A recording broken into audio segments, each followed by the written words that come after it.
Hi, guys. My name is Alana, and I just want to welcome you to Brave and Truth podcast. Today, I'm going to just be updating you guys on what's been going on, how I've been, where I'm going, what I'm feeling, and basically what I'm dealing with. So, my birthday passed about 2 months ago, and I just realized that in that time at my birthday that so many things have happened prior to my birthday, leading up to my birthday, that I just wanted to start this new year just chasing and going after what I need to do. And one of those things was being disciplined in my daily life, and how I'm allowing myself to get closer to God and spend more time in His Word. So, if you don't know, I did the Truth Club 30. It was a little bit after my birthday, but the Holy Spirit was like, definitely just do this, do this. It'll be the greatest thing that you do. I'm like, yeah, okay. So one thing that I've been battling for years, I would say definitely years, is waking up at 5:30 a.m. Like, I always knew that it's something that I was supposed to do. I always knew that God was telling me to do it, but I just was not being obedient. And I did Truth Club 30, and in Truth Club 30, it was 30 days of doing something that is outside of your normal routine. It could be one thing, it could be multiple things. And some people did it for a day, some people did it for 3 days, 5 days, a week, the whole 30 days. But people joined, and that was so cool. And one of my things that I did was waking up at 5:30 to spend time with God. And I did it. I definitely did it. It was so hard to get out the bed sometimes. It was just so hard to keep my eyes open sometimes, but I did it. And I'm so happy that I did it, because in waking up at 5:30, I wasn't rushed. It was still peaceful. It was still quiet here. I got to spend time with God and just do my routine and just bask in His presence, because He's always with us. And sometimes we forget that, like we think like, okay, just because I haven't spoken to God, He's not here. But like, He's in here all the time. It's just a matter of us speaking and believing and knowing that He's with us, truly with us. And in quiet time, I just learned so much about myself and what I need to work on and what I need to get better at. And one of the things that I felt this year I really need to be was disciplined. Disciplined in my yes or no, disciplined with my kids, disciplined when it comes to my husband, disciplined with my relationship with the Lord, and just my everyday life tasks. So it could be a little bit more seamless, a little bit more easy, a little more peaceful, to be honest, because I felt like I was just stuck in the routine of wake up, go to work, come home, cook, feed the kids, put the kids to bed, clean up, redo it. And yes, that's a part of my life right now when I'm doing some of my things I do daily. But there was so much more than just a routine. There was so much more than just boom, boom, boom, boom, boom, right? Like being intentional, enjoying the moments with my kids, being grateful that I could cook dinner, being grateful that I have a job and able to go to that job. So, in this new year of my age, I'm realizing that discipline is a big thing, and that I just have to work on, um, brick by brick, building my relationship with God and just getting it even stronger. Because if my relationship is not good with God, like, I can't give people what I'm truly capable of giving them and what they truly need. I can give them to a certain portion, but I just feel like God has called me to give people so much more. And the only way that I can give people so much more around me is if I'm filled up with Him and with the Holy Spirit to be able to have energy. So I just been watching my actions and what I've been doing, like how I've been talking, what I've been doing for me to fill myself up, and I'm learning what I actually like, what I actually enjoy, what I actually like to do in my free time, and just more about myself. I just feel like I'm in discovering who Alana really is, who Alana is without the baggage, like who is Alana without the past of the trauma, who is Alana that sometimes I don't see but others see. And and a little bit before my birthday, I just realized that no matter what the situation is, that I just have to be confident in who I am and what God says I am and who God has called me to be. Because a lot of times I just feel like I was just saying like, oh, it's okay. Like, don't worry about it. I can help you. Like, it's okay. Or like I would get credit for something. I'm like, oh, you don't need to thank me. And that's not kind of true. Like when people thank us for helping them, like we should accept that. We should embrace it because that we're being a gift to them. And I realized that like God has empowered me to be a certain way, right? And he's designed me a certain way. And he's not here on earth, right? Like, so I'm called to walk out the mission, right? So instead of just brushing off people's things, just realizing like, wow, like you're so welcome, and just realizing like the glory belongs to Jesus because he's allowed me to be able to serve my friends, serve my family, and just be there for others. So a big thing is discipline and just basically how I'm treating people, how I'm considering people. And I feel like it's been really hard because there's so much in me that wants to just turn and be like, like I don't want to deal with that person or I don't want to deal with that relationship. But that's just not even what God wants me to do or how I'm called to be. Like we are called to love. And love looks so different to so many people in so many different ways. And I just want to ask you, what is love to you? What does love look like to you? What does self-love look like, right? Like, do you even know what true love is, right? Like what true love's supposed to look like? If someone loves you, like what does that mean? Is that words? Is that actions? Is that them doing something for you? Is that them not doing something for you? And what I will say is that knowing that I'm loved by God is one of the best things that I remind myself of every day. And I just want to remind you that you are loved by God. Like he went to the cross for you for a reason, a very big reason, a very big reason.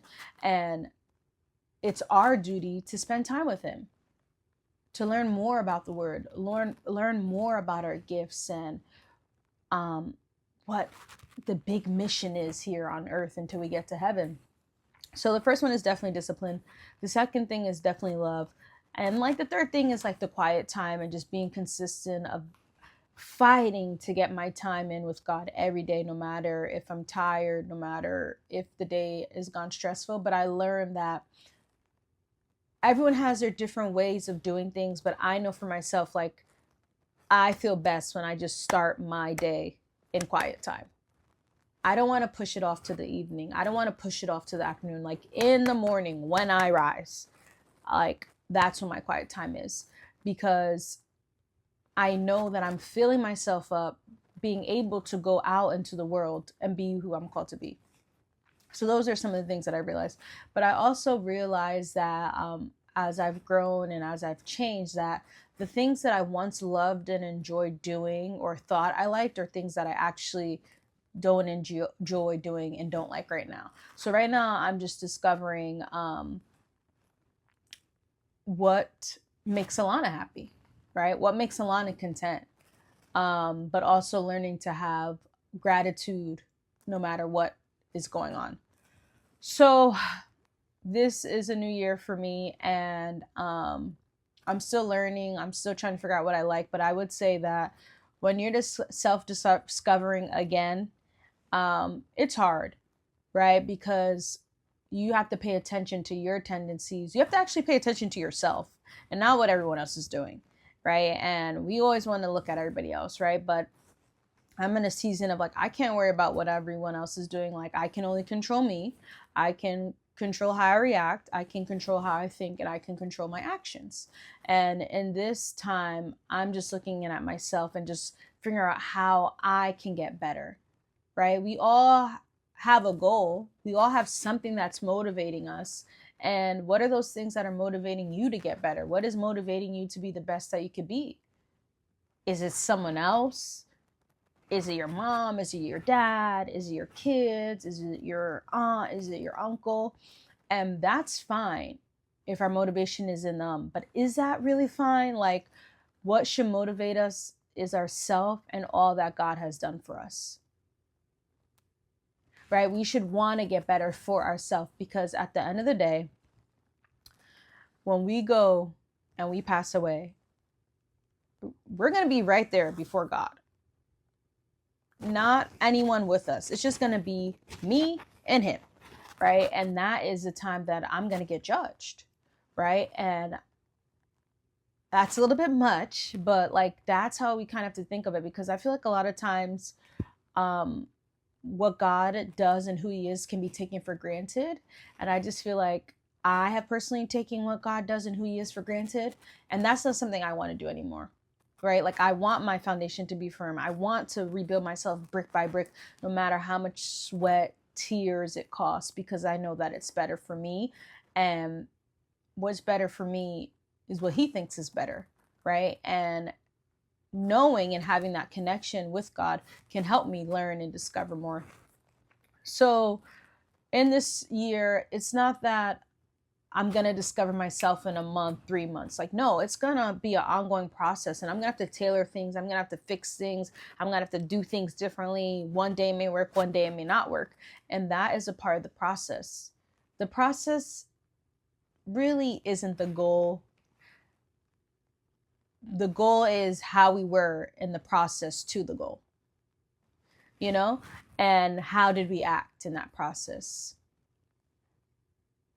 And that's just what matters. So that is something I'm working on. And I think everyone should self-discover sometimes, should self-reflect, should like look at themselves and be like, okay, like how can I tweak this about myself? How can I be more like Jesus? How can I have more fruit of the Spirit?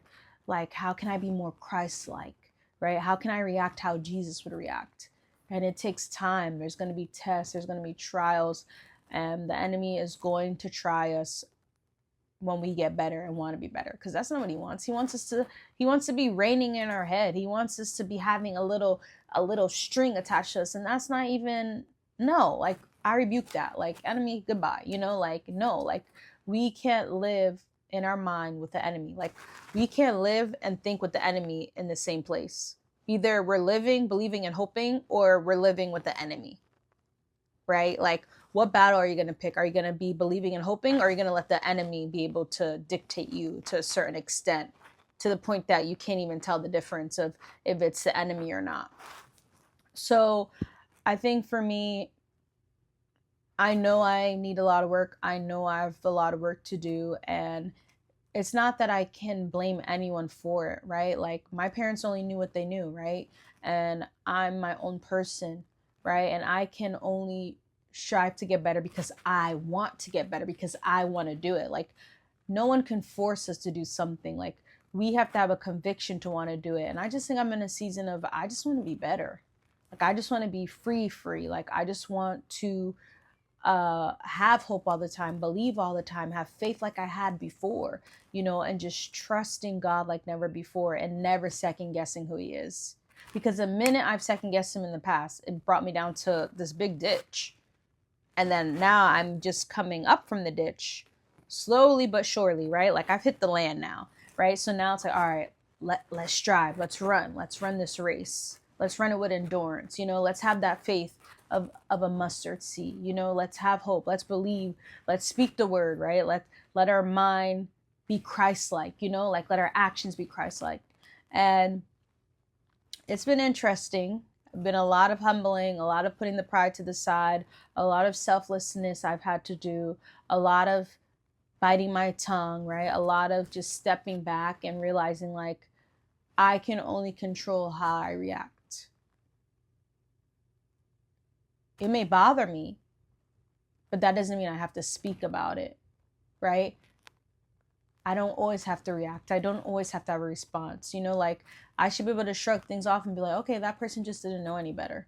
And that's okay. I will give them grace for that. So here we are, trying to get better, trying to be better. I know it's possible, and I just know who's on my side to get there. So I just want to encourage you today, self-discover, find what you like, find what you enjoy in this time of life that you're in, and find out where you're after and what your goals are and what your dreams are, you know, and just make sure it's something that you've spoken to God about and that you've heard his voice clearly about, of what to do and what moves to make next. And that's how I want to be. I want to just have so many confirmations that I'm doing what I need to do and moving in the right direction. And in order to get those confirmations, I have to be able to hear his voice. So I'm so thankful that you've listened to Brave and Truth podcast, and I can't wait to see you next time to just keep sharing more with you guys. Bye, Truth Club.